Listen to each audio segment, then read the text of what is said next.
Welcome to the webinar Health and Development. Sejam bem-vindos ao webinar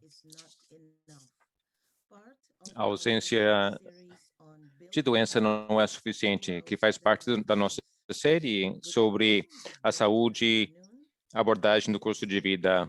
O meu nome é Sônia Café, sou a assessora regional sobre saúde adolescente aqui na OPAS. É um prazer para mim e uma honra moderar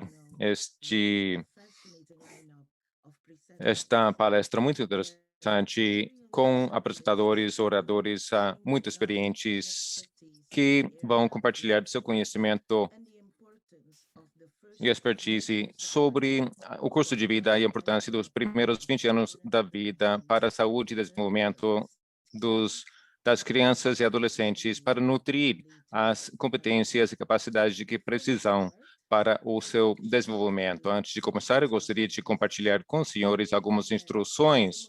Hoje, nós temos disponível a interpretação simultânea para o espanhol, português e inglês. Fernando, eu vou pedir que, por favor, compartilhe as instruções. Vejo que já estão na tela as instruções para interpretação. Podem clicar ao pé da página no ícone de um globo. Clicando nesse globo, verão 3 opções e podem escolher o idioma que preferirem para ter acesso à interpretação nesse idioma. Repetindo, ao pé da página da plataforma Zoom, do lado direito, vão ver o ícone do globo. Podem clicar nele e terão a opção de escolher inglês, espanhol ou português. Não haverá uma sessão de perguntas e respostas, no entanto, podem utilizar o chat. E a verdade é que os estimulamos a que o façam para colocar seus comentários e perguntas e tentaremos responder as suas perguntas à medida que avançarmos no webinar, porque as suas perguntas, opiniões e contribuições são muito importantes para nós. Muito obrigada, Fernando. Pode tirar da tela o slide de instruções sobre a internet. Hoje nós temos palestrantes muito interessantes, como disse, e a verdade é que estou muito animada, muito interessada em ouvir por parte dele sobre o tema de que nos ocupamos hoje. Então, gostaria de apresentar os primeiros oradores. O nosso chefe de unidade, o senhor Vega, fará alguns comentários iniciais. Henrique Vega, quem é o chefe da unidade curso de vida. Ele é médico, especialista em gerontologia, geriatria. Nos seus comentários, ele vai salientar alguns aspectos-chave deste webinar sobre o contexto do curso de vida e por que é tão importante para falarmos sobre os temas de hoje, incluindo alguns conceitos básicos dessa abordagem ou perspectiva de curso de vida. Depois virá uma apresentação sobre abordagem de curso de vida, conceitos e alicerces por parte do Dr. Forrest, quem é professor de pediatria da Universidade de Pensilvânia, da Faculdade de Medicina dessa universidade. Ele é pediatra e pesquisador sobre serviços de saúde. Ele já fez várias contribuições importantes que ajudam a levar adiante o nosso conhecimento sobre como melhorar a saúde das crianças e seu bem-estar. Ele vem trabalhando com colegas ao redor dos Estados Unidos para servir de catalisador da ciência sobre o curso de vida, que diz respeito a como as interações de um indivíduo com seu entorno, seu ambiente, contribui à sua saúde ao longo da sua vida inteira. Ele também foi coautor do Manual de Desenvolvimento do Curso de Vida. Em seguida, virá o Dr. Raul Mercer, quem falará sobre o futuro das crianças do mundo, que é uma colaboração da Organização Mundial da Saúde e UNICEF e faz parte da comissão Lancet. Ele é epidemiologista e especialista em saúde pública.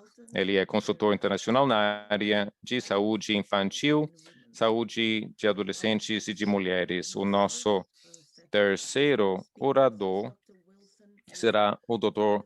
Wilson Wurr, da Organização Mundial da Saúde. A apresentação dele será sobre como redesenhar os programas de saúde para crianças e adolescentes. Ele trabalha atualmente como especialista em saúde no Departamento de Saúde dos Recém-Nascidos, Crianças e Adolescentes na OMS em Genebra. Ele é o responsável da orientação à qualidade de vida e faz pesquisa na área de política nos sistemas sanitários, epidemiologia, saúde internacional e doenças infecciosas.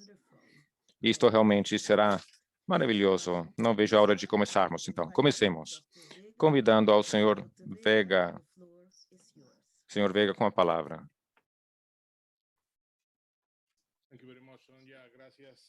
Muito obrigado, Sônia. Bom dia a todos. Agradeço muito estarem conectados, participando desse evento hoje. Como dizia Sônia, esse webinar vai ser muito importante porque vamos aprender muito sobre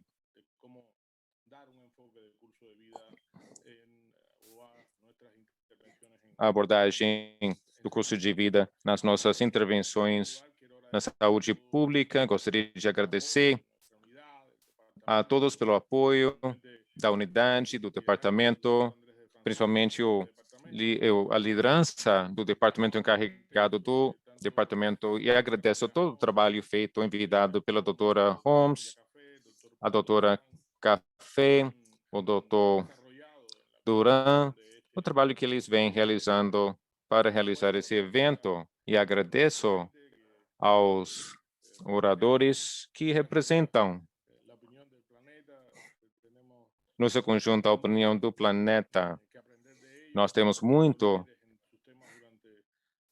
do que aprender deles, que têm conhecimento acumulado de décadas, e eles vão poder passar para nós muito conhecimento sobre como aplicar e como traduzir esse conhecimento na nossa prática cotidiana na América Latina e no Caribe. Tive duas oportunidades de falar com a maioria dos oradores, juntamente com Carolina, para falar sobre o que nós esperamos desse seminário, e a verdade é que foi uma aprendizagem tremenda. Eu gostaria de aproveitar para resumir 5 ideias que me parecem fundamentais nessa questão de curso de vida, que é a matéria desse webinar, para entendermos melhor esse conceito e podê-lo aplicar na saúde pública no dia a dia.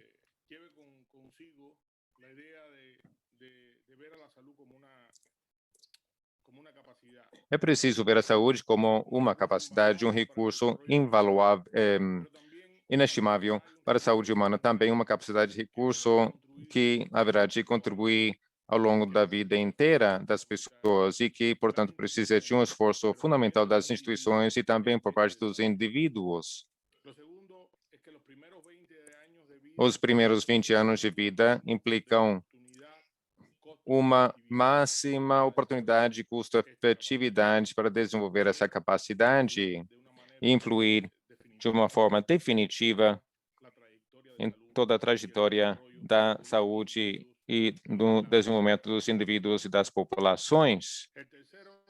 Terceiro, é que as ações e a falta de ações nessa etapa de vida terão um efeito importante na trajetória da saúde para toda a vida da pessoa. Queremos lembrá-los que não fazer nada não tem um custo zero, porque os primeiros 1000 dias são essenciais devido à sua capacidade de formar o desenvolvimento dos seres humanos. No entanto, não é suficiente. O investimento na saúde e no desenvolvimento tem que ser intensivo até a maturidade do ser humano. E prevenir a enfermidade é importante, mas não é suficiente. É preciso promover a saúde. É importante promover a saúde, no entanto, não é suficiente. Portanto, nós precisamos construir a saúde e nós queremos fazê-lo de forma a permitir o desenvolvimento de capacidades mensuráveis, permitindo desenvolver ao máximo o capital humano. Muito obrigado e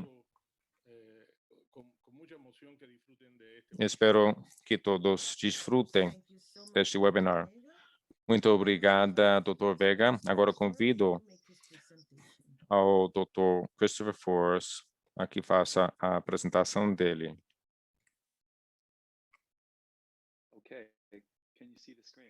Podem ver a tela? Sim, muito bem.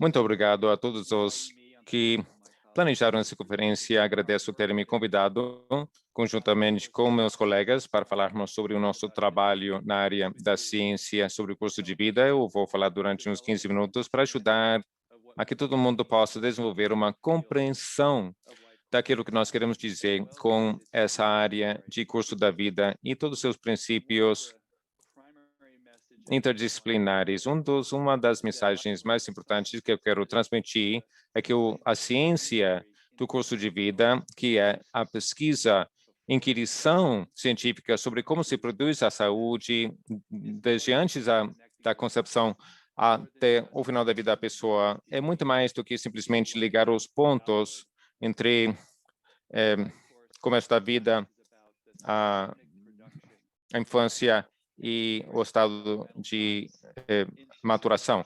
Trata-se de incorporar essa ciência nas nossas noções de curso de vida. Então, vou levá-los numa viagem de 14 minutos sobre o curso da vida e espero que vejam também o nosso manual, que estão vendo na tela agora, sobre curso de vida, desenvolvimento da saúde ao longo do curso de vida. Isso foi publicado uns anos atrás.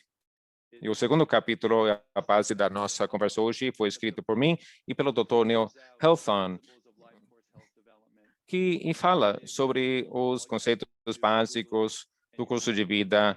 Podem simplesmente fazer uma busca no Google e achar o manual e baixar, descarregar todos os capítulos sobre as diferentes etapas da vida e também o capítulo sobre os princípios teóricos fundamentais. Então, comecemos com a análise histórica, uma visão panorâmica sobre como a ciência vem tratando a saúde quanto à sua capacidade, como é que se produz a saúde e como é que nós podemos intervir visando otimizar a saúde humana ao longo do curso de vida. Alguns modelos na virada do século que impulsionaram nossa compreensão da saúde, levando a avanços significativos na nossa compreensão de como é que se produz a saúde, como se pode melhorar a saúde. A noção de que há genes para a construção da saúde, isso foi revolucionário para entendermos as origens moleculares da saúde. No entanto, hoje nós sabemos que há pouquíssimas doenças causadas por genes, alguns genes determinados. A análise do genoma humano realmente levou a alguns avanços importantes. No entanto, realmente não fez uma grande mudança revolucionária quanto à nossa capacidade de conseguir a saúde da pessoa. O mais importante foi a teoria dos micróbios para entender como os fungos, micróbios podem levar a problemas de saúde, e isto levou a terapias microbianas e imunizações. E a nossa capacidade de examinar no mais profundo corpo com microscopia, entendendo as lesões patológicas de tecidos, no que conhecemos como marco anatômico, foi o que permitiu que compreendêssemos que podemos melhorar a saúde, extirpando alguns tecidos afetados, tudo isso permite entender o modelo biomédico, que ao longo dos últimos 150 anos é o modelo fundamental que nós utilizamos. Caso uma pessoa quebre o braço e vá no médico, nós queremos que se faça uma análise rápida daquilo que aconteceu e daí um tratamento rápido do osso quebrado. O modelo, no entanto, quanto à sua capacidade de explicar a saúde, tem muitas limitações. É muito reducionista, porque reduz a unidade menor analisável algum aspecto da saúde e os seus determinantes. Avanços no final do século XX começaram a colocar em dúvida essa abordagem, o modelo anatômico reducionista como modelo dominante. Nos Estados Unidos, estudos epidemiológicos de envergadura como Framingham ou de Alameda, deram seja a um conhecimento sobre outros fatores determinantes, isolamento social, ou pelo lado positivo, a importância das amizades para a saúde. As ciências comportamentais começaram a nos ensinar que há algumas atividades, diversas atividades nas quais podemos participar para promover a saúde, ou, por exemplo, ingestão calórica excessiva, que podem ter efeitos deletérios sobre a saúde. Então, no seu conjunto, são os determinantes da saúde, conjuntamente com fatores biológicos, um modelo que foi cunhado por George Ingo, quando ele escreveu na revista Science sobre o modelo biopsicossocial, que reconhece que as pessoas operam e vivem em múltiplos contextos e a influência da comunidade, da família, da biosfera, a uma natureza hierárquica do nosso ambiente que são importantes para determinar nossa saúde. Isso levou a modelos hierárquicos para que tivéssemos uma compreensão sobre os diferentes fatores, sejam individuais ou ambientais, podem incidir sobre nossa saúde. Há muitas variáveis nesse modelo complexo tentando isolar os efeitos individuais dos fatores. Mesmo esse modelo, agora no século XXI, foi colocado em dúvida, porque agora nós reconhecemos que há um aspecto importante do desenvolvimento que pode conduzir a mudanças cerebrais. Sabemos que a diversidade sofrida na infância e diferentes práticas parentais podem levar a mudanças no cérebro das crianças. Outros estudos feitos no Reino Unido e outros países sobre o que acontece na vida do feto podem ter um efeito de longo prazo na vida. Nós começamos a achar assinaturas epigenéticas sobre o sistema imune do sistema endocrinológico, como isso pode afetar a saúde. Então, a combinação desses achados científicos novos e o modelo biomédico e o modelo biopsicossocial conduziram à síntese daquilo que nós chamamos de desenvolvimento do curso da vida. A ciência de saúde, ao longo do curso da vida, reconhece que a produção da saúde é um fenômeno complicado, que as pessoas vivem dentro de sistemas em redes com outras pessoas, suas vidas estão vinculadas, que há uma interação constante e dinâmica entre as pessoas e o seu ambiente. Isso significa que os modelos que precisamos utilizar são diferentes, os sistemas que se interrogam mutuamente, as estruturas que devemos instituir, práticas e políticas devem ter uma perspectiva sistêmica. Então, do que se trata a síntese através da psicologia ao longo do curso da vida, sistemas, teoria de sistemas psicológicos e outros campos que estão sendo reunidos para compreendermos melhor a saúde e aprimorar a saúde. Apliquemos esse marco a uma criança em desenvolvimento. Uma criança vive no que nós chamamos de um ambiente relacional dinâmico, está em interação constante com a família, com sua comunidade, com seu entorno físico e com as políticas que estruturam os ambientes nos quais vivem. Essas interações são contínuas e o que acontece hoje depende, é uma função daquilo que aconteceu na sua vida anterior e na vida dos seus pais. Há uma conexão entre as gerações para entendermos bem a produção da saúde. Não se pode pensar mais na criança como uma pessoa isolada do seu ambiente. É preciso considerar a criança no contexto do seu ambiente. E é uma forma muito diferente de pensar na produção da saúde. São interações constantes e dinâmicas que têm diferentes momentos que dependem dos tempos e há efeitos cumulativos que podem conduzir a mudanças no fenômeno emergente que nós costumamos chamar de saúde.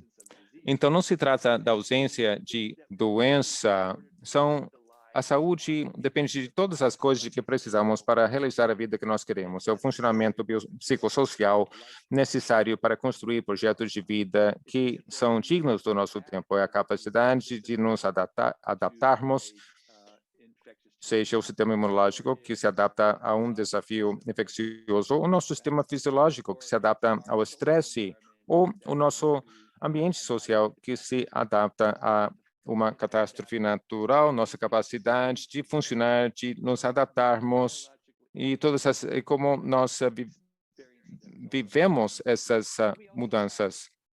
E nós temos também a experiência subjetiva de viver as nossas vidas. A metáfora primordial é a trajetória. Precisamos pensar na saúde ao longo do tempo, porque funde a saúde, as adaptações, as experiências, com os mecanismos pelos quais podem mudar o desenvolvimento. A saúde, o desenvolvimento da saúde também incorpora os outros elementos do desenvolvimento. Há fatores protetores, uma relação de apoio, por exemplo, para uma mulher grávida. Também há fatores de risco, uma nutrição que se desdobram ao longo da vida, alguns fatores que podem ser mais ou menos importantes segundo a fase da vida. Então, é preciso pensar nesse equilíbrio de fatores de risco e protetores hoje e também no passado, ao desenharmos, projetarmos políticas e programas. O modelo, fundamentalmente, vem ser uma questão de como promover as capacidades que conduzam à saúde e experiências saudáveis para que, em combinação com as oportunidades que se lhe apresentam aos indivíduos e populações e sua capacidade de fazer escolhas próprias, sua agência para que as pessoas possam construir suas vidas, fazer seu projeto de vida. Nós vemos do lado direito como as pessoas interagem com sua vida, seu ambiente ao longo do tempo. E o mais importante é gerar na criança e adolescente e jovem em desenvolvimento essa capacidade de ser um agente independente e de se exporem a um mundo em que haja oportunidades para vicejarem e realizarem a vida que querem realizar e ter. Então, aqui nós temos uma representação gráfica sobre os contextos diferentes que podem ter maior ou menor importância. Isso é muito importante na juventude, ao entrar nas escolas, na comunidade, as relacionamentos com seus pares tornam-se cada vez mais importante. No nosso manual, nossos colegas escreveram sobre o crescimento humano medido em quanto mais de pessoas seu peso e fala sobre como a saúde se desdobra, se desenvolve numa série de sistemas complexos. Não é, quer dizer, o crescimento é o resultado de interações dinâmicas entre as pessoas e o meio ambiente. O nosso crescimento é sensível às circunstâncias mutantes do nosso ambiente. Portanto, o corpo humano se desdobra, se desenvolve como resultado do seu crescimento e da sua maturação. Então, retornando à metáfora, pensem nessas trajetórias. Em qualquer momento determinado, a trajetória é determinada pelos múltiplos relacionamentos dinâmicos no contexto ambiental, bem como em relação àquilo que aconteceu no passado.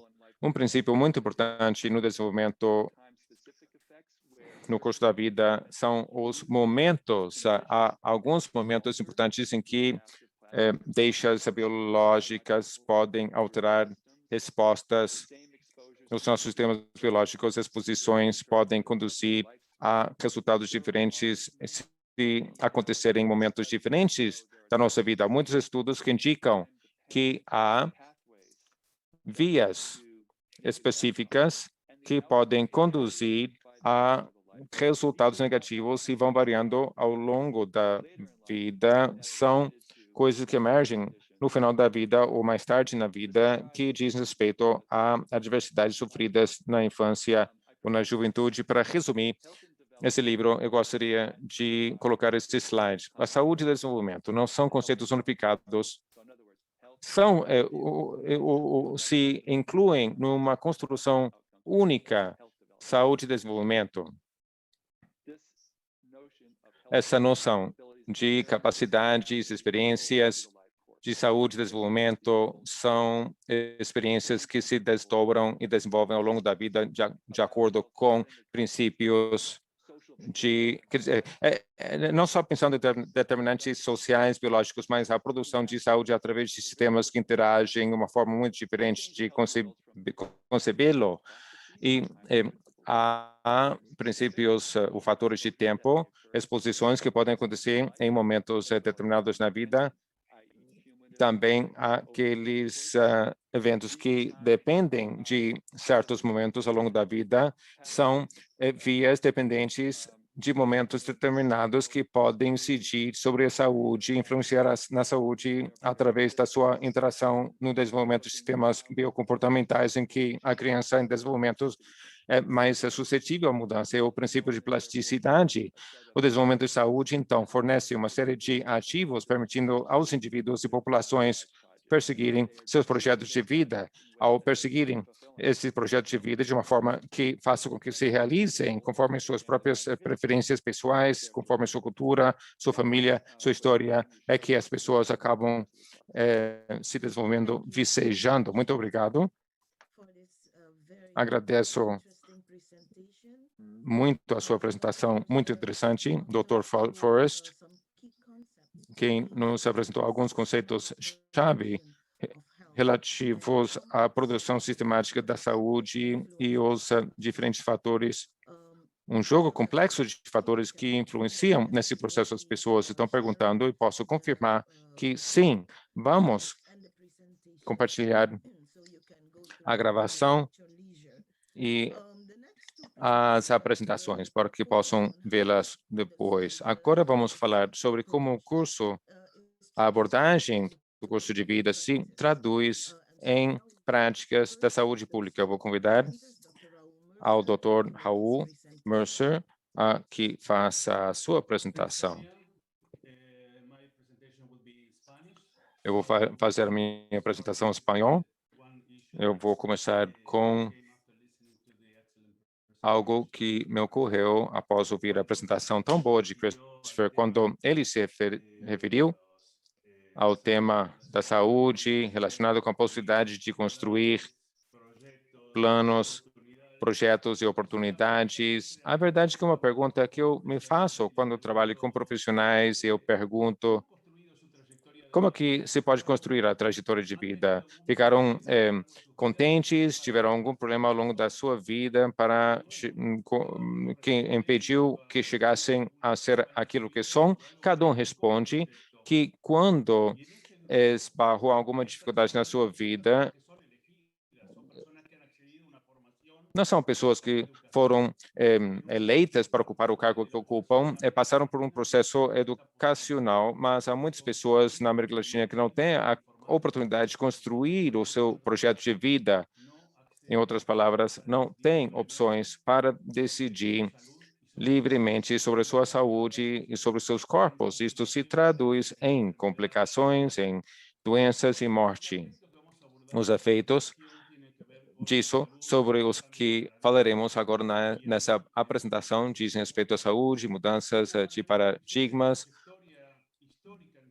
abordagem de curso de vida e alguns argumentos que eu conversei com Carolina Henrique sobre a importância de incorporar esse enfoque no campo da saúde pública, aproveitar o momento para refazer o convite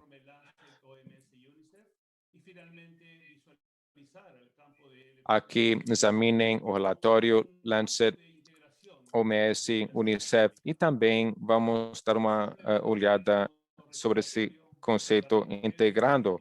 Então,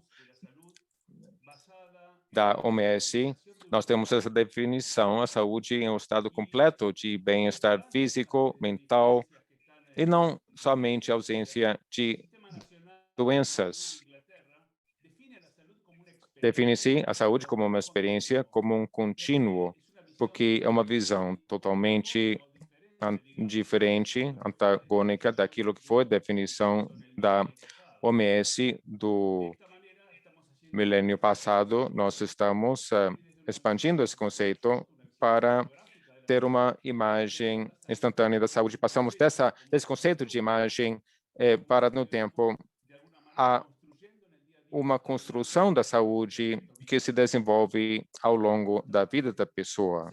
Por outro lado, nós entendemos que existem muitas lentes para entender a saúde. Essas lentes são produtos da existência de diferentes paradigmas que são formas de explicar a saúde. Quero fazer 3 comentários. Primeiro, é preciso reconhecer que os paradigmas ou enfoques existem na realidade e que tudo o que aparece aqui no slide interagem ao longo do tempo na medida em que avança o conhecimento. O segundo elemento é que esses paradigmas não são mutuamente exclusivos ou excluentes, numa situação de enfrentamento de um modelo contra o outro, não é isso. Grave, poderíamos então estabelecer que quando queremos explicar a saúde, que é algo complexo, o terceiro comentário é que estes paradigmas estão relacionados entre eles. No nosso caso, então, utilizaremos o enfoque do curso de vida, que é exatamente o que nos aborda hoje. Cabe destacar que o enfoque do curso de vida nos permite detectar, eu diria, a maior ameaça à saúde mundial, que não é a pandemia. Eu diria que a pandemia mais grave se chama inequidade, exclusão social, como expressão de justiça. E essa inequidade, já começando nos primórdios da vida de um ser humano, e na nossa região nós temos o maior índice de inequidades. A boa notícia é que, se tomamos em consideração essas inequidades, que acontecem de forma uma aberração no início da vida das pessoas, podemos intervir e evitar que ocorra o problema de multiplicação da pobreza. Outro elemento que acaba de destacar tem a ver com os direitos. Quando falamos de direitos, falamos de dignidade e falamos de direitos necessários a satisfazer os aspectos de uma vida saudável e, de alguma forma, baseado na autonomia das pessoas. Todos sabemos que os direitos são interdependentes, interdivisíveis e universais. E quando falamos desse aspecto dos direitos, nós abordamos aqueles que cruzam, que são presentes em todos. A mulher tem seus direitos, a população infantil a infância tem seus direitos, adolescentes têm seus direitos, e os idosos também têm seus direitos, com suas respectivas convenções que garantem esses direitos, atendendo à especificidade de cada grupo etário. As pessoas com deficiência também têm seus direitos. Também devemos reconhecer que, ao contrário das funcionalidades que vão mudando ao longo da vida, os direitos são mantidos com o mesmo significado e importância ao longo de todo o curso de vida, como recém-nascido, que tem os mesmos direitos de um adulto, e um adulto tem os mesmos direitos que um idoso, e o idoso os mesmos de todos. Então, além desse aspecto transversal dos direitos, temos que ter um enfoque longitudinal durante o curso de vida, atendendo que a promoção dos direitos durante a vida da pessoa tem efeitos positivos em toda a vida, bem como os direitos violados nos primórdios da vida da pessoa, vai afetar no transcurso de vida. Como chegamos ao enfoque dos direitos? Há aproximadamente 30 anos atrás, alguns dos senhores nem tinham nascido, nós escrevemos um livro para a OPS chamado Manual de Crescimento e Desenvolvimento da Criança, para uma série de parques. E naquela época, nós adotamos aspectos da saúde como necessidade de construir e outros que foram focados nos primeiros períodos de vida, pré-natal, natal e até 6 anos, e podem ver na tela como os aspectos de atenção à saúde, inclusive no desenvolvimento da criança, e as inequidades foram incorporados a um outro elemento no marco da análise que se contrapunha ao fenômeno do snapshot ou uma visão fotográfica da saúde. Por outro lado, mais tarde, tivemos a possibilidade de ver como o enfoque da saúde em todas as políticas poderia ser abordado no curso de vida, e neste caso, a proposta que trabalhamos com Claresman, que lamentavelmente não está mais aqui, doutora Elia Morina, Rosina Padre, foi ver como reconhecer o fenômeno das inequidades nas etapas iniciais da vida e como interferir para melhorar o curso de vida. Mais recentemente, num trabalho feito junto com a Universidade do Chile, nós abordamos direitos humanos e como campos de análises que nos permitem mobilizar de forma epistêmica e epigeneticamente, como disse Christopher, aspectos da saúde que não podem ser sublinhadas numa visão de uma única ótica, única abordagem. Mais recentemente, nós temos essa nova iniciativa chamada Ninhas e Ninhos em Torno Políticas, que nos dá a fórmula de garantir ou assegurar que as recomendações do informe, que vamos aludir em alguns minutos, possam ser seguidas pelos países numa escala global.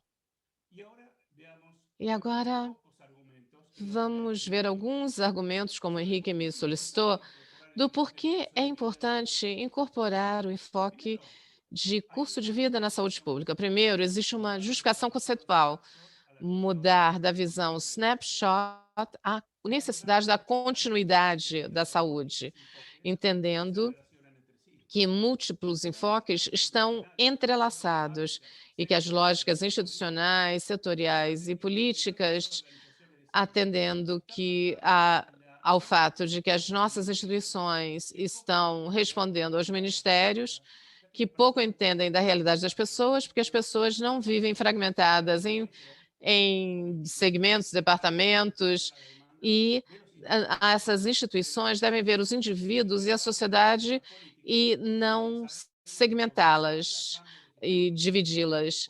E temos, dependendo da administração, quando muda, temos que recomeçar do zero. O enfoque curso de vida dá uma justificação científica sobre o porquê é importante garantir um enfoque de continuidade do curso de vida e na lógica das políticas, o que também tem a ver com os aspectos de planejamento que já estão contemplados nos documentos da OPS, que é a instituição por excelência encarregada desses aspectos. Há também argumentos que a temporalidade não apenas afeta o curso de vida, mas também os seus níveis de aplicação, já que o enfoque de curso de vida tem transcendência, ou seja, pode ser aplicado no nível individual ou populacional, e a resiliência, que pode também ser abordada do ponto de vista comunitário, além de individual, e as experiências adversas na infância,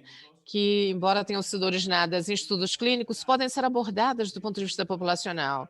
E poderíamos falar aqui de experiências socialmente adversas na infância, como acontece nas zonas de conflito armado, ou como está agora acontecendo durante a pandemia por Covid, quando nem pensamos nas consequências e a necessidade de dar atenção a essa situação particular. A epigenética pode ser abordada também do ponto de vista individual, e a epigenética social, que é um campo extremamente interessante para se entender as relações das comunidades e suas capacidades de negociação com entornos hostis ou beneficiosos. A ética também pode ser abordada desde o leito do enfermo à página das políticas públicas. E os direitos podem ser abordados tanto do ponto de vista clínico como do ponto de vista comunitário. Definitivamente, esse é um desafio ou um convite sobre o porquê é importante incorporar essa perspectiva de curso de vida na abordagem da saúde, com uma visão ampliada, construtiva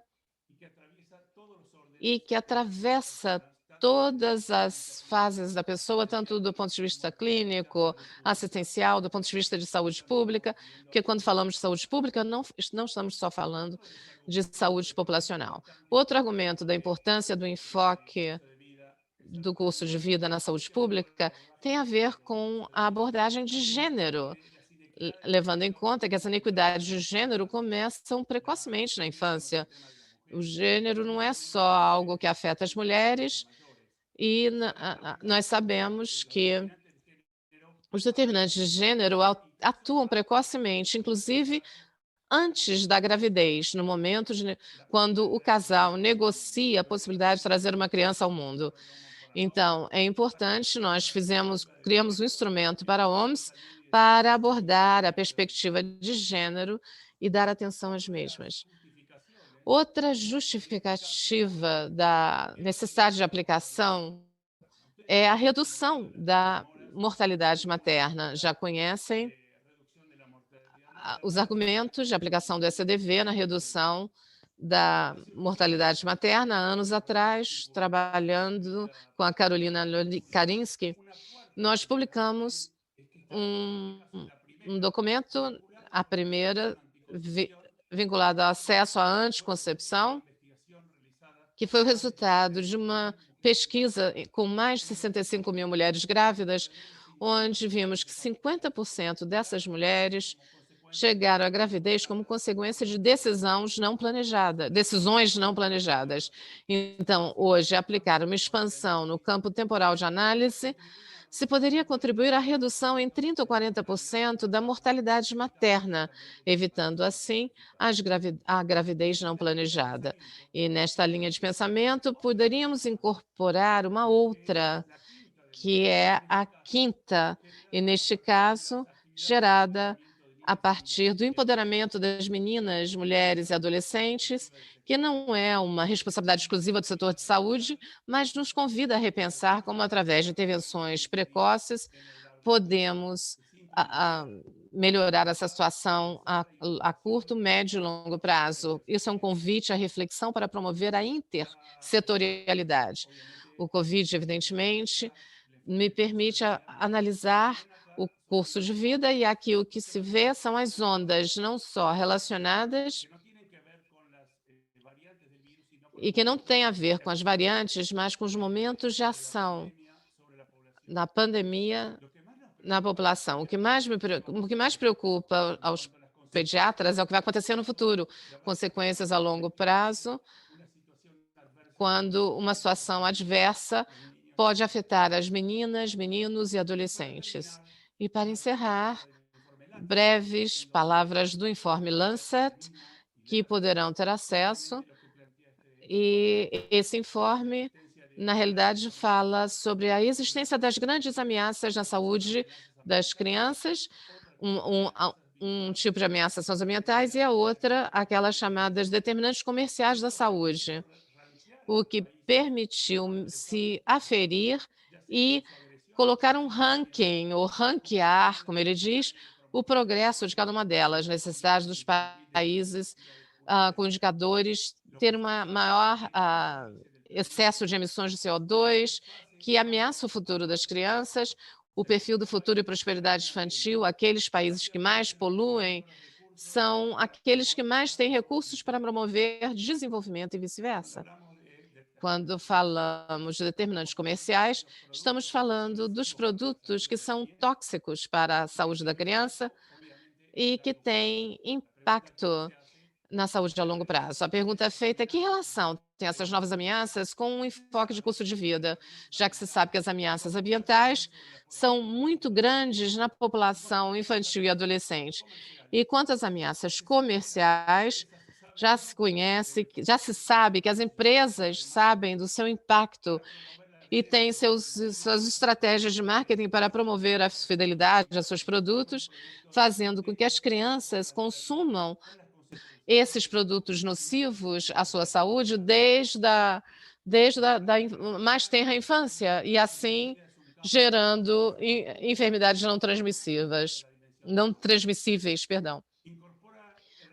O SADV incorpora as inequidades, a reprodução intergeracional e as inequidades. Permite identificar os fatores de proteção e os fatores de risco quanto ao modelo de acumulação, que tenta explicar no curso de vida. E também aqui incorporei nesse gráfico o fenômeno da diversidade, que deve ser levado em conta como elemento diverso da nossa sociedade, que deve ser reconhecido. E, finalmente, o guarda-chuva dos direitos que devem estar garantidos pelos estados ao longo de todo esse curso de vida. Peço desculpas aos intérpretes pela velocidade da minha apresentação. O informe está disponível para ser analisado e estou disposto a participar da sessão de intercâmbio. Muito obrigada. Muito grata, Dr. Lancert, pela excelente apresentação, ilustrando alguns dos conceitos apresentados pelo Dr. Forrest e trazendo à baila elementos como equidade, direitos, e reenfatizando a importância da necessidade de continuidade, existe esse continuum nessa situação. Agora vou apresentar-lhes ao último orador, que é o Dr. Wilson, da OMS. Dr. Weir, o senhor tem a palavra.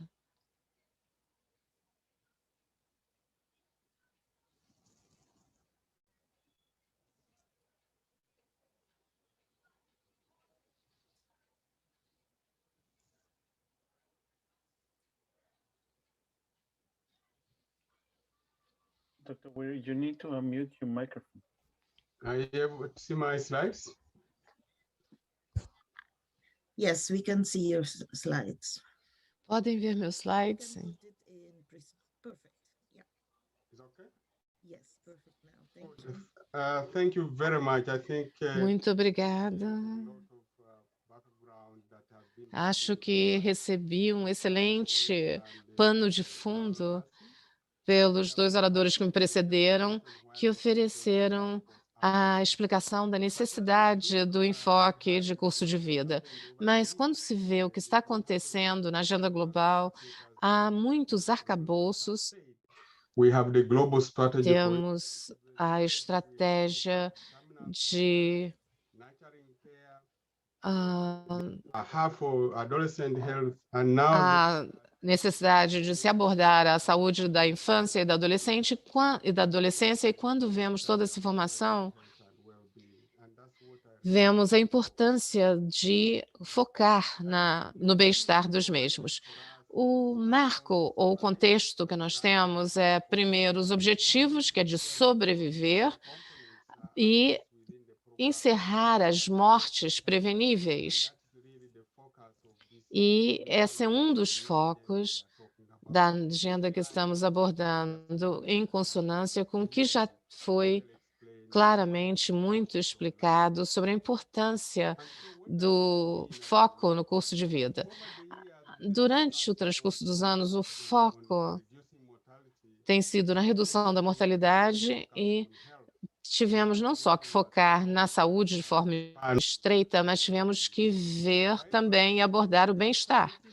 Após examinar tudo isso, vemos que, embora tenhamos feito algum progresso na redução da mortalidade, mas a situação de doenças não fatais não acompanhou esse progresso. Nós temos visto muitas doenças transmissíveis proliferarem e as causas de mortalidade. Quando vemos a agenda da sobrevivência, temos que ver os determinantes sociais que devemos abordar, indo além dos fatores biológicos. E também devemos assegurar que esse contínuo que foi mencionado seja mantido no foco, mas a necessidade de construir a resiliência para que as populações possam enfrentar as várias ameaças. E tudo isso temos que abordar o conceito de curso de vida, que já foi bem explicado, e examinar os serviços que estão sendo prestados e com um enfoque ecológico, como foi muito bem explicado pelo Dr. Forrest, em termos de que as crianças e adolescentes estão interagindo com diferentes fatores ambientais, e isso deve ser examinado, o que também significa que devemos ir além desse tipo de exame e não só focar no setor saúde, mas sim é necessário ver os outros setores e ter uma cooperação intersetorial. Temos que definir as metas que devem ser, primeiro, assegurar que crianças de 0 a 19 anos de idade tenham uma saúde óptima e possam florescer ou prosperar nos seus ambientes. E se são emocionalmente, socialmente, intelectualmente capazes de prosperar, nós teremos uma sociedade melhor. Então, nós devemos ter sempre esse insumo da perspectiva do curso de vida, saúde no curso de vida. Uma das mudanças estratégicas é que temos que estender para cobrir esses serviços, não só os aspectos psicossociais, mas temos que colocar o foco nas crianças com menos de 5 anos. And I think this is very, very important. It's not that we just talk about the life course approach, but I think it's also very important that É também muito importante observar e assegurar que vamos abordar todas as vulnerabilidades que as crianças e os adolescentes possam ter. E também muito importante como podemos construir resiliência em todas essas áreas. É muito importante promover a saúde e essas áreas de mobilidade, assegurando equidade e uma prestação de serviços de saúde universal, centrado nos programas centrados na saúde da criança e do adolescente, não focando na doença, mas sim na saúde desses grupos. Eu acho que esse slide, como eu mencionei anteriormente, já tivemos excelentes apresentações a respeito, mas esse slide só ressalta a importância de que nós podemos atuar e agir da forma correta. E os ganhos que nós conseguimos no passado devem ser mantidos, assegurando que poderemos manter esses ganhos e alcançar mais ganhos. Isso é muito importante. Para realizar tudo isso, eu acho que é importante dizer que mencionar alguns domínios que devemos considerar. Nós Apresentamos aqui 6 domínios importantes ou campos. Um é o domínio da assegurar boa saúde. E a outra é relações responsivas e boa conectividade, seja com a criança ou com o adolescente. Há vários aspectos que devem ser abordados para se conseguir atingir isso. O terceiro é oportunidades de educação e aprendizado, ambiente oportuno para aprendizado, também importante. E como crianças, à medida que as crianças crescem, devem ter resiliência, fazendo deles uma sociedade que possa, de fato, atingir seus ideais. Temos que ver que ações devem ser adotadas no programa para assegurar esses resultados. Como um exemplo, eu poderia dizer que também é importante que as intervenções devem ter uma abordagem universal, independente de onde esteja localizada a criança ou adolescente, porque são necessários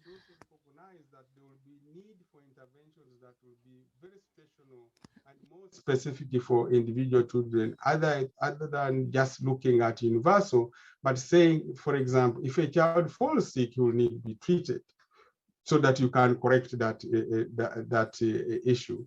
If a child has some issues around, se a criança tem problemas, for example, metabolic se tem problemas metabólicos ou qualquer tipo de deficiência, então temos que otimizar a saúde dessas crianças e essa é a parte mais importante.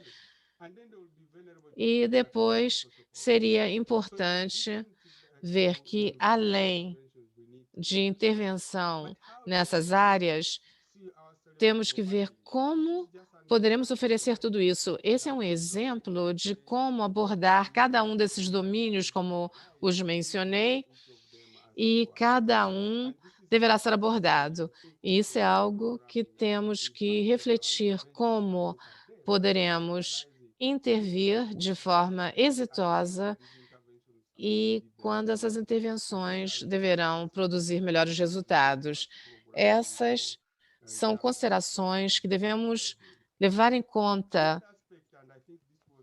Outro aspecto que foi aqui enfatizado é onde nós vamos adotar as ações ou agir, atuar. Eu acho que é muito importante, já foi bem ilustrado pelos meus predecessores. As complexidades são as coisas que vão determinar, e é o que se chama de determinantes sociais dentro da família, dentro das comunidades e no próprio ambiente. E nós devemos apoiar com ações que devem ser cabíveis e levar em conta, mesma coisa, as regulamentações e as políticas e programas.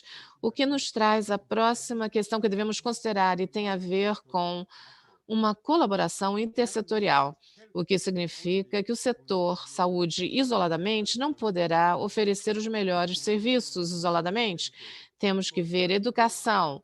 Como se sabe, as crianças vão às escolas e passam metade de suas vidas na escola. Se vamos fazer alguma coisa positiva, temos que trabalhar em conjunto com o sistema escolar, o sistema de educação. E aí temos que ver a diversidade existente, etc. Sistemas de proteção à infância e proteção social, porque pobreza, vulnerabilidade,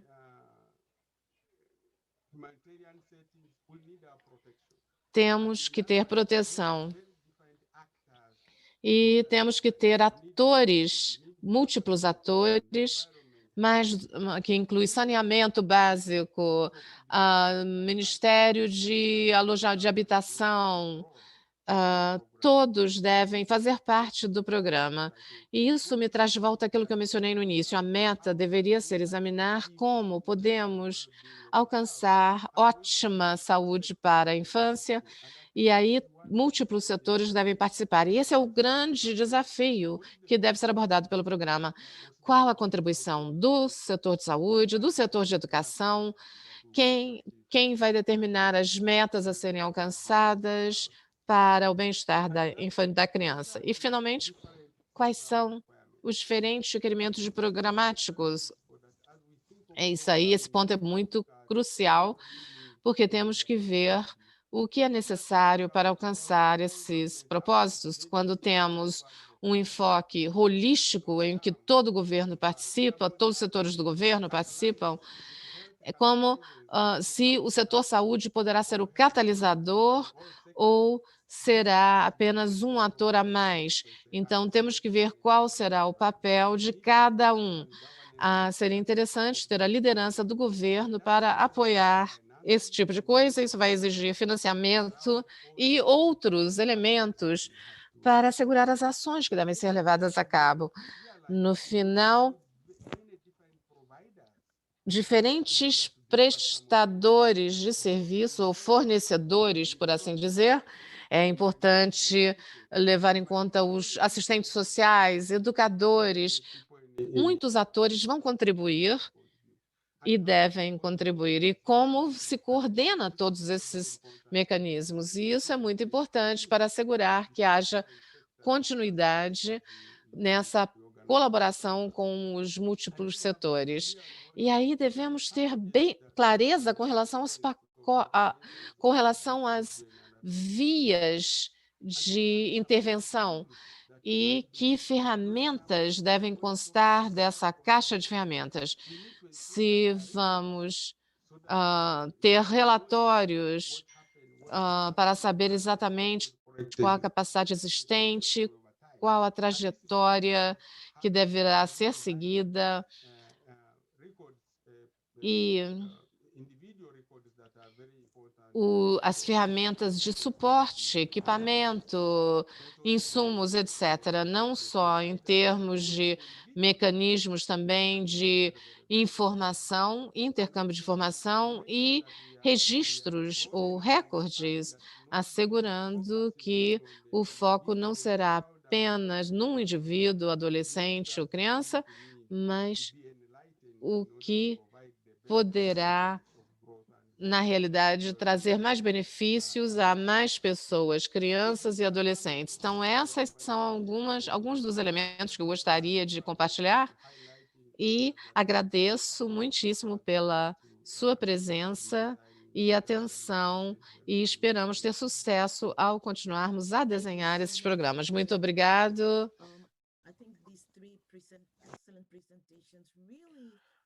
Muito obrigada. Eu acho que as 3 apresentações realmente conseguiram nos levar através desses diferentes conceitos, construtos e compreensão desse enfoque sobre o curso de vida, com ênfase sobre as primeiras décadas de vida. Agradeço aos 3 oradores pelas apresentações excelentes. 2 boas-vindas às 3 pessoas que acabaram de se juntar ao webinário. Também 2 boas-vindas àqueles que nos ouvem através do YouTube. Como eu disse no começo, nós não temos uma sessão para perguntas e respostas, mas podem colocar seus comentários no chat e podem utilizar o botão de perguntas e respostas e tentaremos dar resposta às suas perguntas à medida que avançamos. Então, para o próximo bloco deste webinário, eu gostaria de apresentar o meu colega, o Dr. Paulo Duran, que será o moderador da próxima sessão. Ele trabalha no Centro Latino-Americano para Perinatologia. Ele é assessor regional sobre saúde perinatal. Ele trabalha na saúde perinatal, neonatal, saúde dos recém-nascidos, coordenando com outras áreas do nosso departamento de promoção da família e curso de vida. Pablo, dou-lhe a palavra.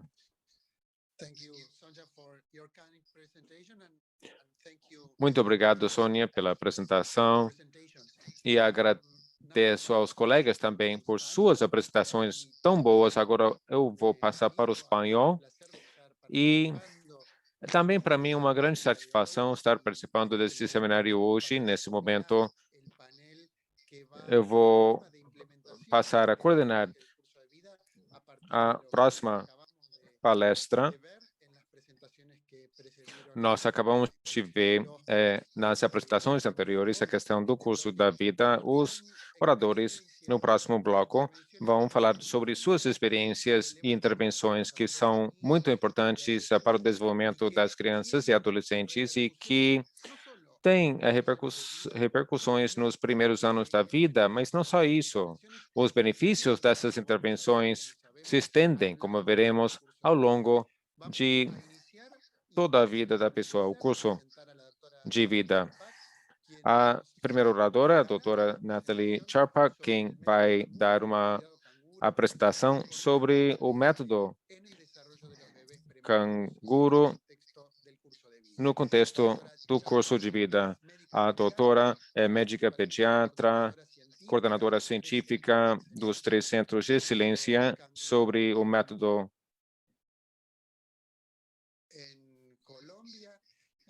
na Colômbia, também investigadora, pesquisadora em Bogotá, Colômbia, desde 94 sobre esse método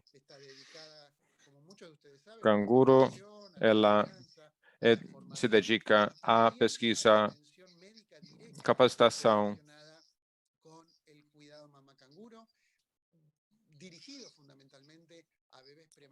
e esse programa, então, se dirige àqueles recém-nascidos com peso baixo na hora de nascer. Foram feitas investigações, pesquisas, ensaios clínicos importantes sobre o método e também dissemina esse método nos países de renda baixa na América Latina, Índia, Europa Oriental, Sudeste Asiático.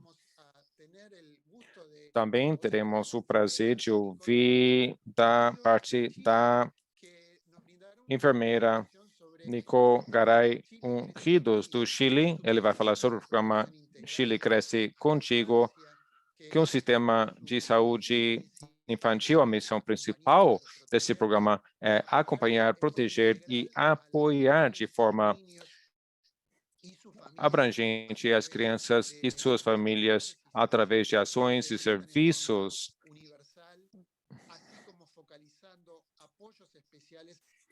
com apoio essencial naquilo que apresenta vulnerabilidades maiores. Ela tem mestrado na saúde infantil y es profesional del Programa Nacional de Salud de la Infancia y Chile Crece Contigo. E ela depende da Divisão de Prevenção e Controle das Doenças da Subsecretaria de Saúde Pública. Y por último, y con esto ya vamos a pasar a las presentaciones, la doctora Susan Sawyer dará uma apresentação sobre o desenvolvimento positivo da adolescência e os resultados disso para a saúde do comportamento do desenvolvimento. A professora trabalha na Universidade de Melbourne, onde leciona sobre saúde infantil. Ela é diretora do Centro de Saúde dos Adolescentes do Royal Children's Hospital. Ela foi consultora da Organização Mundial da Saúde, UNICEF e o Banco Mundial, e ela co-dirige séries recentes sobre saúde dos adolescentes da revista Lancet e é comissária na área da Comissão da Saúde dos Adolescentes dessa revista Lancet. Então, convido a doutora Natalie Charpak. Por favor, muito obrigado. ¿Usted ve mi pantalla? Sí, perfecto. Ah, bueno, muchas gracias por la invitación. Agradeço o convite.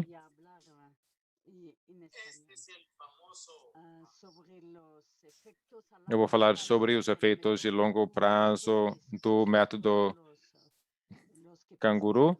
Após ouvir as apresentações anteriores, eu entendo muito bem como essa fala encaixa muito bem no curso de vida.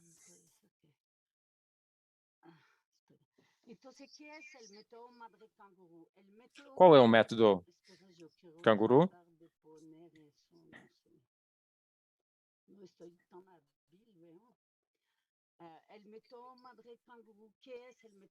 O que é esse método Canguru? Tem 3 componentes: nutrição,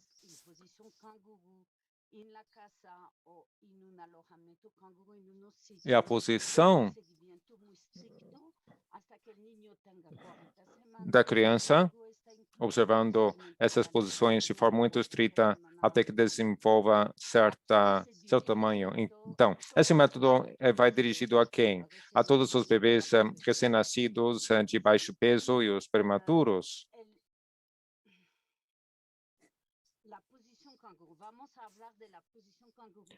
Vamos falar sobre a posição.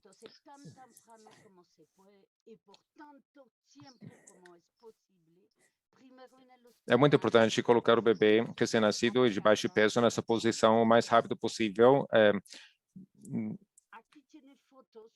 Nós temos imagens aqui fotográficas, podem ver a rotina Canguru numa unidade. Os pais, há uma rotação entre pai e mãe.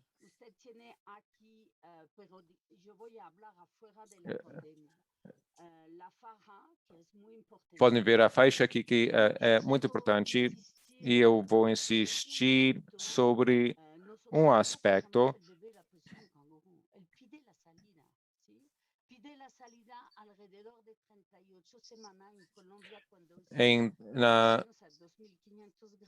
Quando pesa 2.500 gramas, é que sai dessa posição. Não adianta, não precisa ver o título aqui. Então, Canguru 5 estrelas, em cuidado intensivo, o pai e a mãe vão rotando o papel de cuidar do bebê. Aqui na Colômbia, podem ver essas cadeiras que têm braços, o cobertor, a faixa. E são 24 horas de atenção.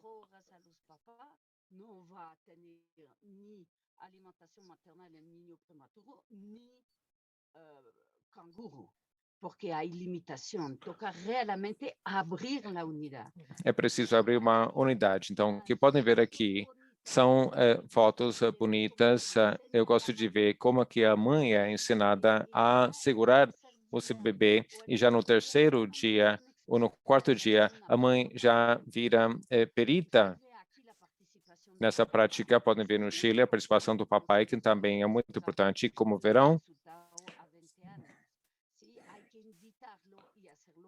É preciso convidá-lo, fazer com que participe. Podem ver,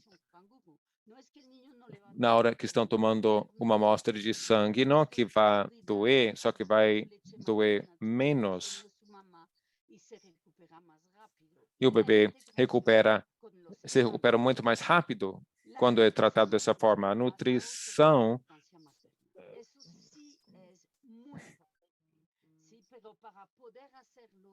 é muito importante poder fazê-lo novamente. Esse componente do método Canguru é até mais importante, mais difícil do que a posição. É preciso ensinar as mães como amamentar os gêmeos. É muito difícil amamentar o bebê, utilizando essa posição, mas é muito importante que a mãe o faça, sabendo quais os benefícios, múltiplos benefícios do aleitamento materno.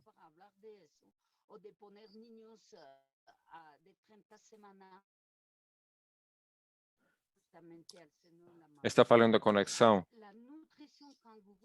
da oradora. A nutrição canguru é um componente muito importante. Depois, nós temos a volta para casa na Colômbia. Isso acontece ou quando a pessoa sai de casa, é preciso ser muito estrito na observação dessa posição, tanto para a mãe quanto para a criança. Aqui nós temos algumas imagens, eu mostro isso porque não tem mais nada mais importante do que a educação, educar os pais e as mães sobre como carregar seu bebê durante o primeiro ano em que o bebê é colocado e mantido nessa posição. São diferentes oficinas que são feitas para os pais e os avós no intuito de formá-los para que os pais se informem e adquiram esse conhecimento. Isso é importante que se faça em todos os países. O pai chega após o trabalho, pega no seu bebê e carrega. Nessa posição, nós podemos ver o quanto que a mãe fica satisfeita quando o pai chega do trabalho e toma conta da criança. Olhem aqui as imagens do cérebro. E como a primeira imagem está lisa, então, essa parte aqui é a nossa responsabilidade quando está nas nossas mãos cuidar do bebê prematuro durante esse período em que a criança está conosco, ver como o volume cresce, se multiplica por 1,5 vezes. Não falo aqui sobre o crescimento das pessoas no último trimestre, mas sim sobre as conexões sinápticas e assim que funciona essa prática. Fica muito claro como isso funciona. Começa essa prática antes de nascer, é preciso acompanhar o processo. Isso pode ser feito a partir do nascimento, fazer ressuscitação, reanimação, posição, canguru. A mãe, isso pode ser feito na unidade de cuidado intensivo. É uma coisa que precisa ser feita de forma rotineira para proteger o cérebro, que vai crescendo conforme recebe estímulos da sua mãe. E fora de casa, fazemos a mesma coisa com avós, com o aroma. Foi feito um estudo, uma pesquisa em 96, e os resultados foram publicados, e ao longo de um ano da pesquisa nós mostramos os resultados.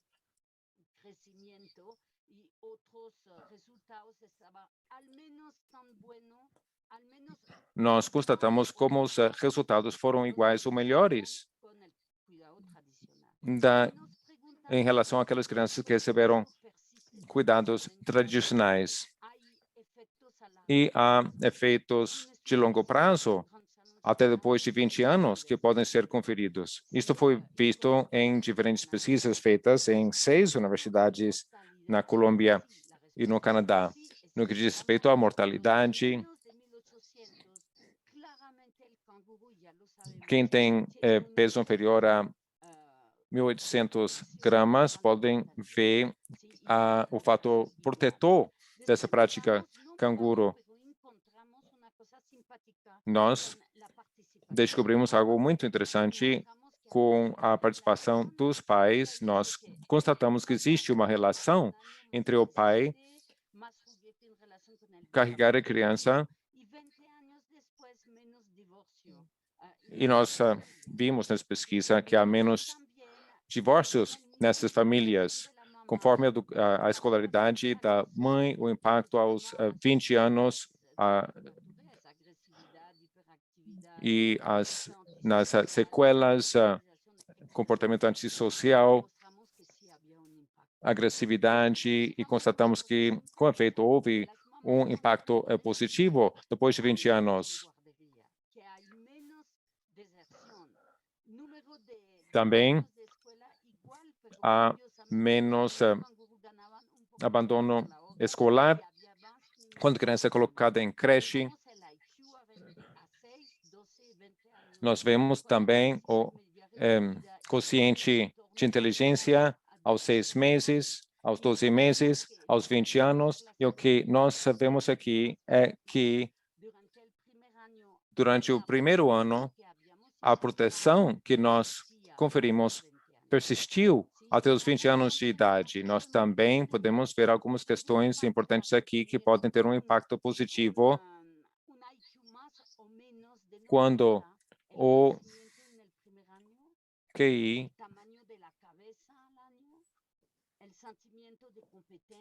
nós vemos vários fatores positivos aqui, o tamanho, a circunferência da cabeça, a sensação de competência da mãe, tudo isso acaba redundando de forma positiva no quociente de inteligência aos 20 anos. Também a matéria cinza cresce. O que significa canguru? Temos o empoderamento dos pais que se esforçam para contribuir à manutenção e desenvolvimento das suas crianças, não só no primeiro ano, mas depois também. Quando aquela criança chega à idade adulta, existe uma interação que acaba tendo um efeito anatômico, protegendo a criança até a maturidade. Muito obrigada. A verdade é muito difícil, leva muito tempo transformar um conceito em realidade, mas precisamos seguir em frente e trabalhando para que isto torne a ser uma coisa rotineira em todas as unidades neonatais. Muchas gracias, doctora Charpak. Excelente presentação que nos mostra como, entonces, em Muito forma obrigado pela excelente apresentação, e a senhora nos mostrou o impacto a longo prazo da abordagem concreta do primeiro bloco desse seminário, quando conversamos sobre a implementação do contexto do curso de vida. Agora vamos passar à próxima apresentadora desse bloco, Nicole Garão-Unidos. A senhora tem a palavra, não sei se está conectada. Sim.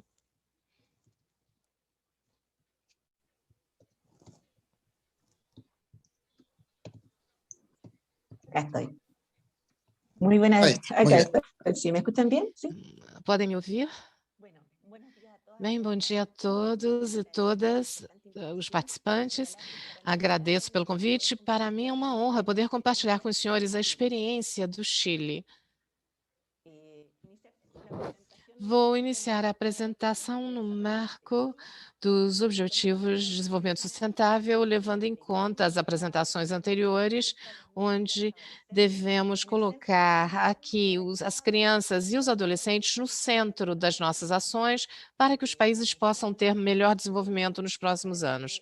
Também já sabemos que as pesquisas em desenvolvimento têm mostrado como o processo do desenvolvimento da infância e da adolescência na aquisição das suas habilidades intelectuais e sociais impactam na sua vida pessoal, emocional e na vida adulta.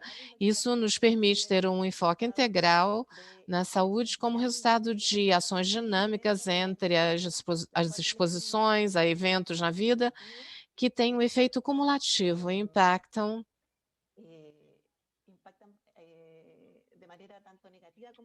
de maneira tanto negativa quanto positiva, a trajetória existencial das pessoas. Os investimentos na primeira infância vão garantir êxito no resto da vida, já que as ameaças à saúde estão baseados nos determinantes sociais da saúde. Daí é que é importante o enfoque multissetorial para garantir que meninos, meninas e adolescentes possam ter um desenvolvimento integral. E as ações intersetoriais podem ser diversas e com especificidades de cada país, mas necessitam de estratégias e colaboração entre ministérios e parceiros do mundo privado e do público.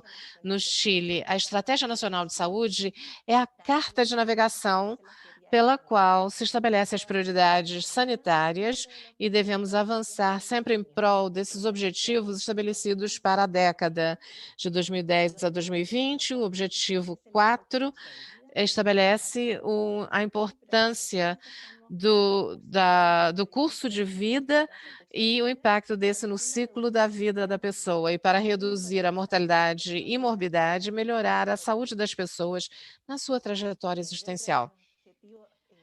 Dentro do objetivo 4, vemos aqui o tema da saúde infantil. É importante para impactar o desenvolvimento com a adoção dos programas de saúde e implementação de ações de fomento e desenvolvimento infantil. Nosso país tem um nível primário de atenção à saúde que representa as bases do sistema sanitário, e nele trabalhamos com um enfoque na saúde familiar e comunitária para habilitar as pessoas a tomarem decisões de saúde e acompanhar a trajetória das mesmas desde a gestação até a fase da terceira idade, e destacando entre eles, entre os vários centros, os centros de saúde familiar. E nestes centros, médicos, enfermeiras, as parteiras, etc., oferecem vários serviços e que podem ver na tela, como consultas, os workshops pré-natais, controle de saúde infantil, acompanhamento, como mencionei. Tudo isso faz parte da oferta programática de programas de saúde para a mulher, aqui da programas de saúde da infância, saúde mental, nutrição, imunização, etc. A oradora pede desculpas. Além disso, o sistema de proteção integral à saúde infantil no programa Chile Cresce Contigo, que fortalece a trajetória das ações para a saúde desde a fase pré-natal até 9 anos de idade, e acompanhando o desenvolvimento psicossocial e o programa de saúde mental infantil, que é conhecido por esta sigla. E, graças à Lei 20.379, promulgada em 2009, foi criado o Sistema Intersetorial de Proteção Social à Infância e institucionaliza o Sistema de Proteção à Infância no programa Chile Cresce Contigo. E esse é um modelo de gestão constituído por ações sociais executadas integralmente por vários órgãos do Estado, destinadas às populações mais vulneráveis, socioeconomicamente falando, e exigindo uma ação colaborativa dos mesmos. O sistema é composto por 3 sistemas, incluindo o sistema de segurança e oportunidades, que tem como propósito contribuir a que as pessoas e famílias possam superar a pobreza extrema de forma sustentável e alcancem melhores condições de vida. O segundo é o sistema Chile Cuida, com toda uma rede de suporte e atenção integral às pessoas com dependência. Depois o subsistema Chile Cresce Contigo, que é um sistema de acompanhamento da infância e que acompanha as crianças e adolescentes e suas famílias durante toda a sua trajetória. O sistema do Chile conta com um componente de saúde a cargo do Ministério da Saúde, o componente social através do Ministério do Desenvolvimento Social e Família e o componente de educação do Ministério, que está a cargo do Ministério de Educação. E o Ministério do Desenvolvimento Social e Família, que é quem coordena e articula as ações prestadas ao subsistema. E os subsistemas são implementados em 3 níveis: nível nacional, nível regional, com representação nas secretarias que representam todos os vários âmbitos que mencionei, saúde, educação, etc. E eles todos têm papéis diferentes, mas são coordenados para acompanhar e satisfazer alguma vulnerabilidade ou acompanhar para detectar problemas e oferecer as respostas a riscos de vulnerabilidade detectados durante toda essa trajetória. O Subsistema de Proteção Integral à Infância tem como missão acompanhar, proteger e apoiar integralmente a todos os meninos, meninas e suas famílias mediante ações de caráter universal, bem como focalizar apoio especial a meninos e meninas que têm alguma vulnerabilidade maior. E aí se utilizamos Chile Cresce com cada criança segundo suas necessidades. Eles são todos integrados ao sistema quando as mães participam ao primeiro controle de gravidez do sistema de saúde. Se oferece um acompanhamento personalizado na trajetória de desenvolvimento que vai até o primeiro ciclo de educação básica. E deixo os slides e todo o sistema, se quiserem ter acesso a mais informação.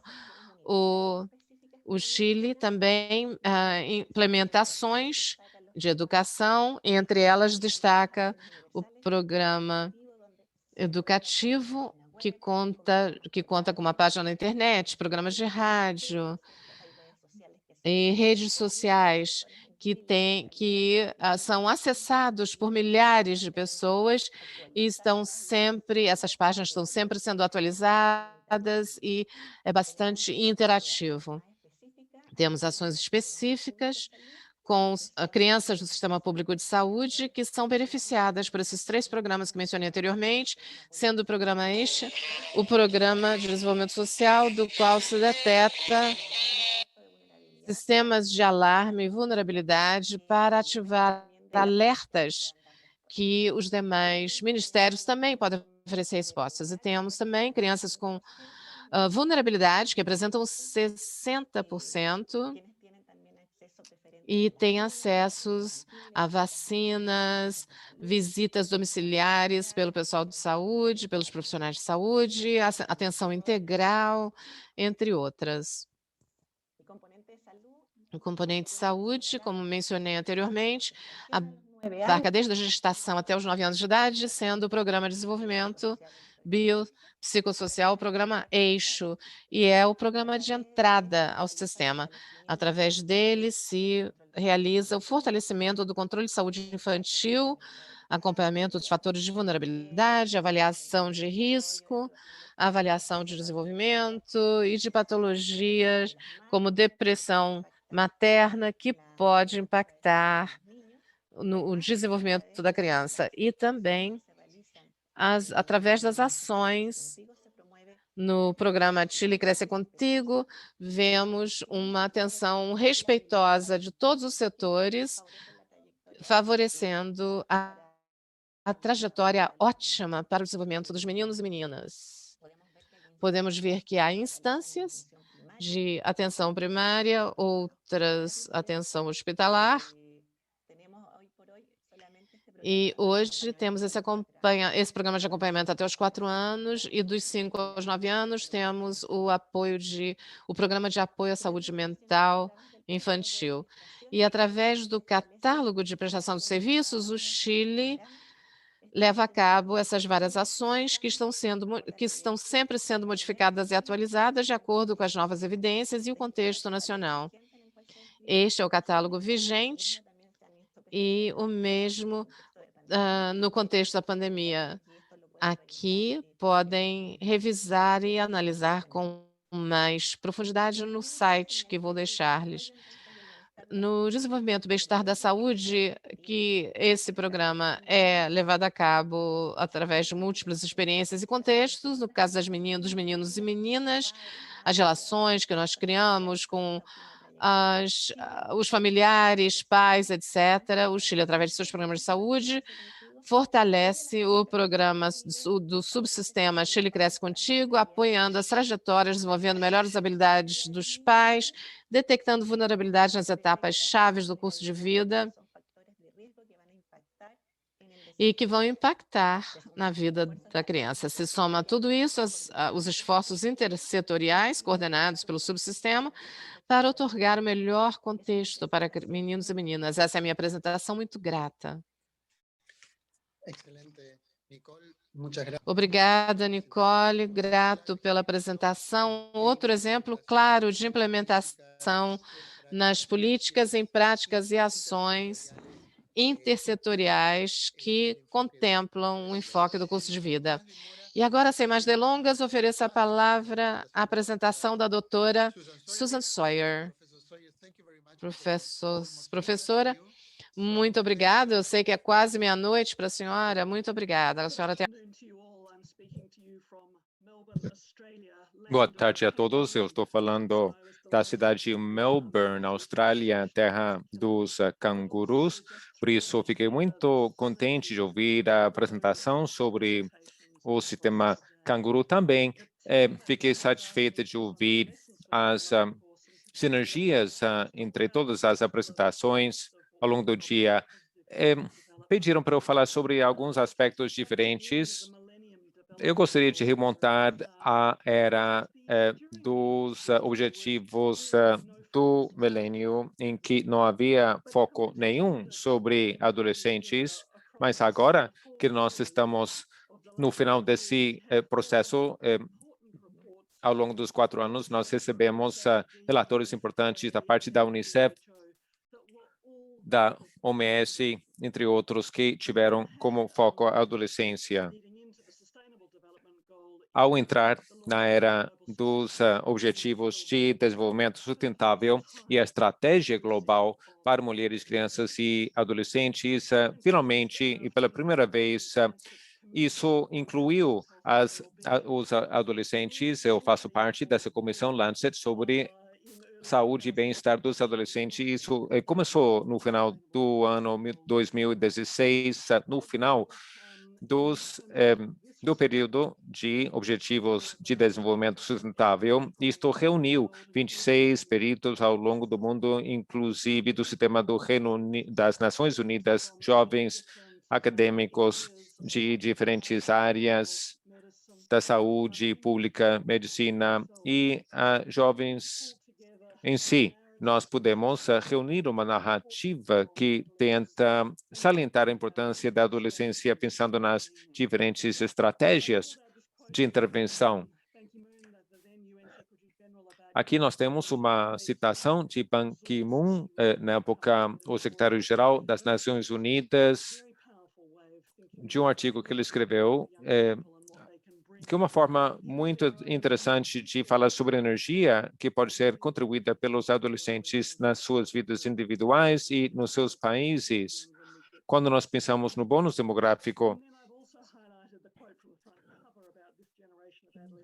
também salientei a capa dessa revista que fala sobre o futuro, nosso futuro, que reside no bem-estar dos adolescentes e a importância de que os adolescentes tenham o necessário para seu bem-estar.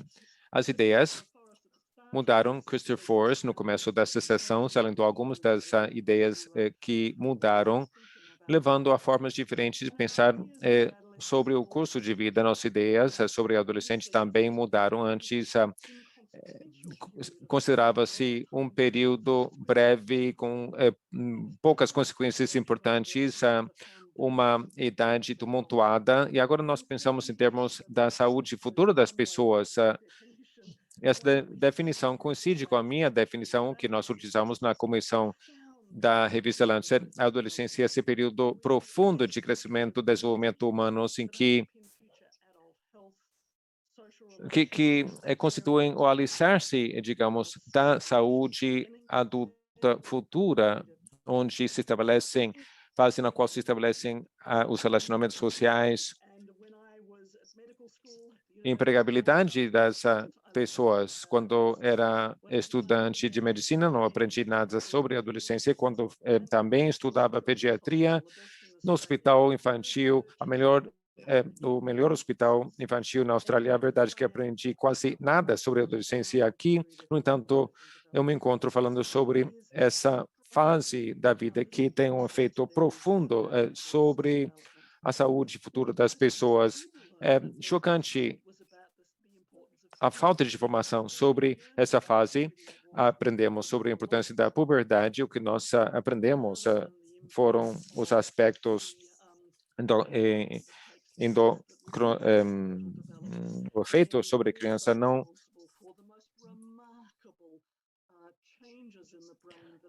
as mudanças notáveis que acontecem no cérebro nos primeiros 1000 dias da vida da pessoa, realmente um período notável da pessoa em que, se nós acertamos os elementos necessários na adolescência, então, quanto a como os cérebros se desenvolvem, construindo sobre o desenvolvimento anterior, os adolescentes podem chegar à casa dos 20 com uma capacidade cognitiva de alto nível, chegando ao ápice da sua capacidade cognitiva. Isso vai exigir uma série de investimentos. Nós ouvimos sobre a importância do contexto social ao longo das nossas vidas, no curso de vida, e coloco aqui o contexto social durante a adolescência, que eu salientei aqui num painel um pouco mais escuro. Existe o contexto social dinâmico mutante durante a adolescência. Na parte inferior, nós colocamos aqui a família, só que a família muda. Nós aprendemos nós temos a família da origem e a transição para as famílias próprias das pessoas, e há muitas mudanças no que diz respeito à empregabilidade, os empregos das crianças, e também a importância das formas em que os pares das pessoas acabam moldando a nossa própria vida.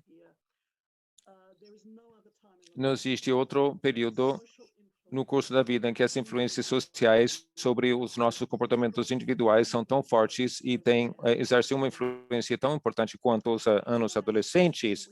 Na Comissão Lancet, nós falamos sobre a importância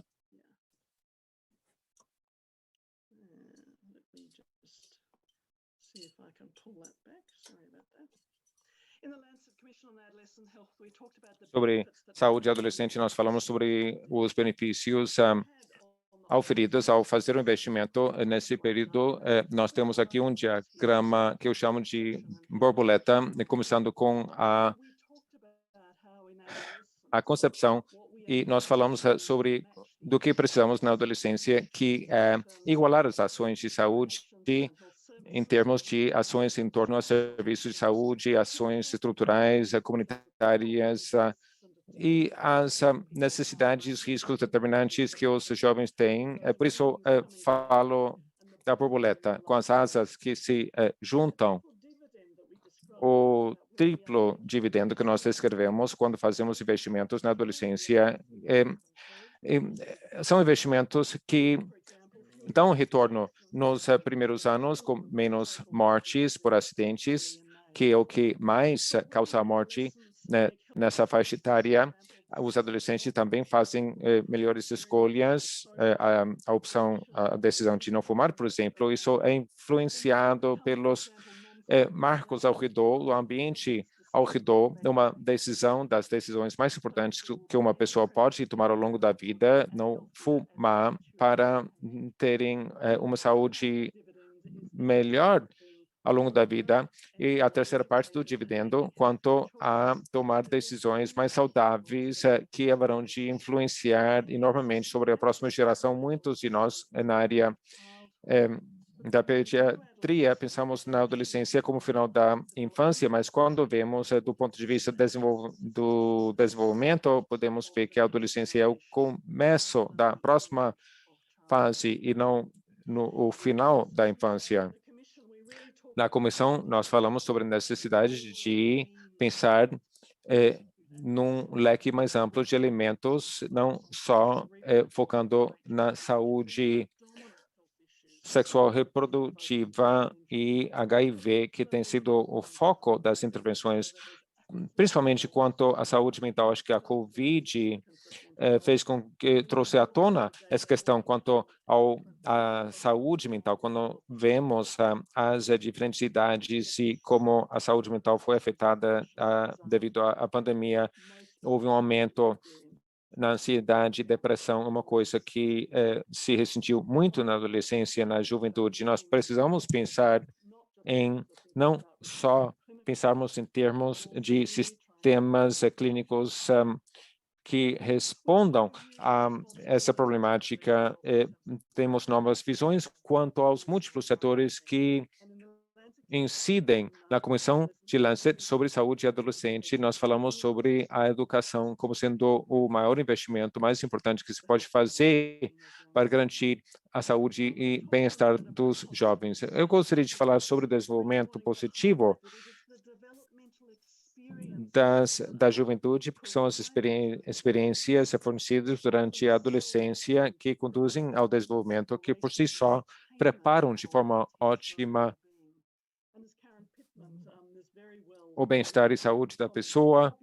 Aqui temos uma citação: não ter problemas, uma vida livre de problemas, não necessariamente prepara os adolescentes para a vida. Eu participei de uma revisão sistemática de mais de 25.000 estudos sobre a noção de programas de desenvolvimento da juventude em países de baixa renda. Nós montamos esse marco conceitual que gira em torno a como esses estudos falam sobre ativos, agência, oportunidades para haver engajamentos e contribuições em termos de criar ambientes propiciadores sociais e físicos e também ambientes que favorecem certas atitudes positivas.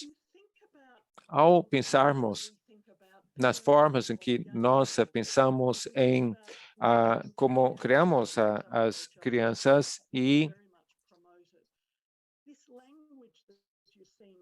essa linguagem que nós vemos aqui, eu não vou entrar nos programas propriamente ditos, mas o linguajar que se utiliza aqui nos diferentes programas que visam ao desenvolvimento das crianças é uma linguagem totalmente diferente da linguagem que os pais aprendem.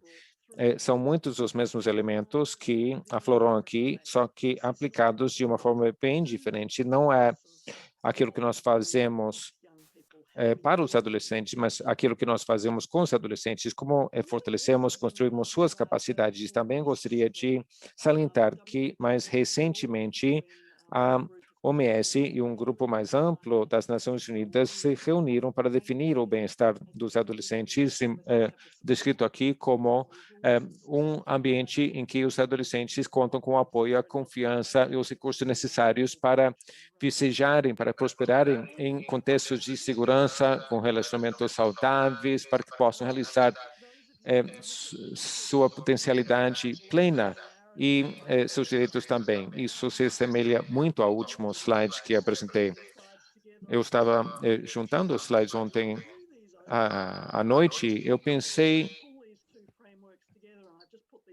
o que tem em comum.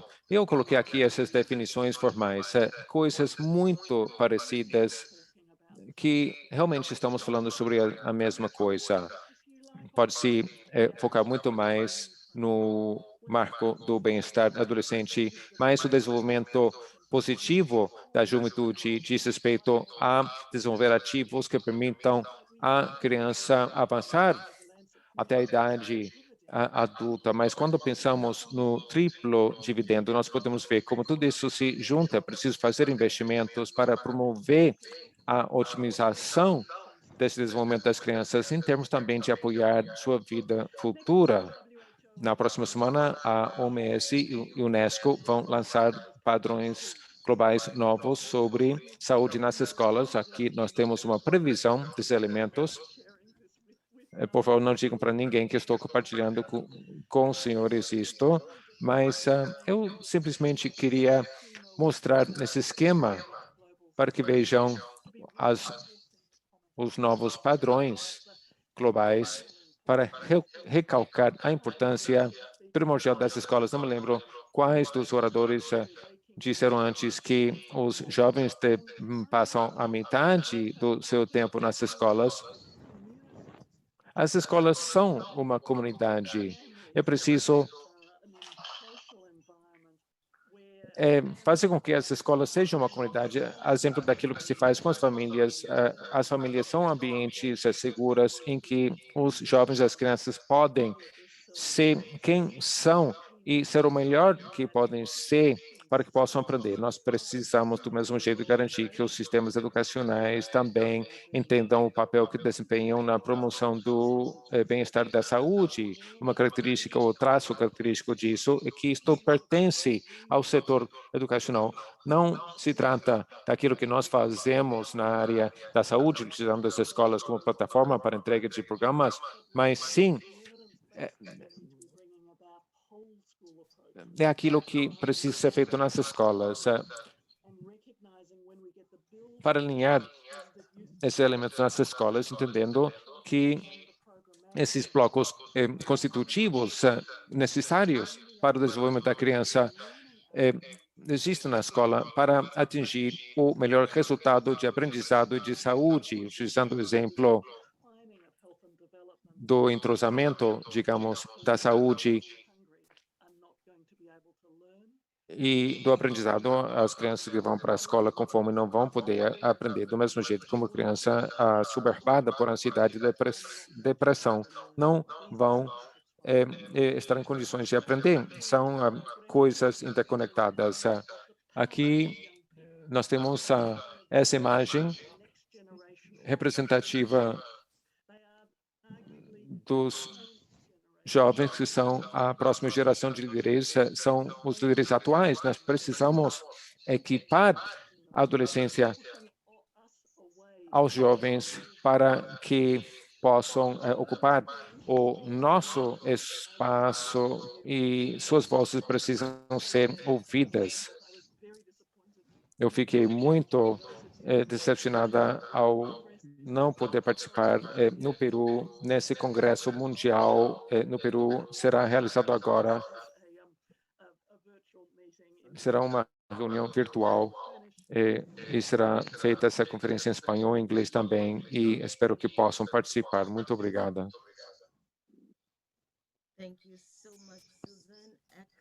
Muito obrigada, Suzana, a sua apresentação, como sempre, foi excelente. Nós ouvimos nesse último bloco a apresentação do Dr. Chapak, a doutora Garay, do Chile, que falou sobre o programa de bem-estar das crianças, e a doutora Sawyer falou sobre a saúde e bem-estar das adolescentes do ponto de vista de curso de vida. Todas essas apresentações foram uma boa ilustração daquilo que nós vimos no primeiro bloco. Nós passamos um pouquinho da hora, acho que valeu a pena. Concordam comigo plenamente, evidentemente, porque ficaram aqui presentes. Eu não quero tirar mais do seu tempo. Eu gostaria de agradecer a todos os oradores por terem dedicado tempo para participar desse evento hoje. Hoje nós falamos sobre uma perspectiva de curso de vida e sobre a ausência e como a ausência de doença não é suficiente. Espero que tenham podido ver nessas apresentações o que é que nós queremos dizer com isso, quais os conceitos, mas não só isso, quais as implicações e qual a importância desta perspectiva, dessa abordagem de curso de vida para alargar a nossa perspectiva, para fazer com que as nossas intervenções sejam mais efetivas agora e no futuro, como bem disse Suzana na apresentação dela.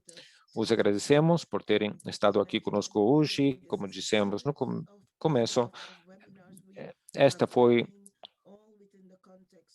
o primeiro de uma série de webinars que nós estamos planejando no contexto de um documento que foi lançado recentemente pelo Departamento de Família e Promoção do Curso de Vida. Então, aguardem daqui a algumas semanas o próximo webinar. Espero que possam também participar e desejo a todos uma boa noite, o resto do seu dia,